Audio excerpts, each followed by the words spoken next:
Ya Allah, berilah petunjuk kepada kaumku kerana mereka tidak tahu. Di Madinah pula Nabi ni dipitnah kepada rumah tangga baginda. Aisyah dituduh tanpa belas, tapi Nabi tidak pernah melatah, tidak menurunkan maruah dengan nak menjawab semua tuduhan-tuduhan.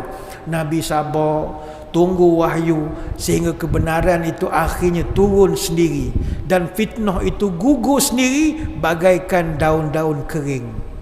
Ini Nabi kita. Maka sebagai penghujung dan penutup ceramah pada malam ini, marilah kita di bawah tekanan banyakkan bersabar. Di bawah fitnah kita kekalkan bertenang. Dalam suasana genting kita kekalkan ceria. Kerana dengan kita hidup secara sederhana, insya-Allah kita akan bahagia. Mari kita sama-sama menjadi helang dalam kehidupan. Tidak membazirkan tenaga melayan gagak-gagak yang bising siang malam ni. Tapi mari kita terus terbang lebih tinggi menuju ke hadrat ilahi. Inilah kehidupan yang benar-benar berkualiti. Hayatan thayyibah.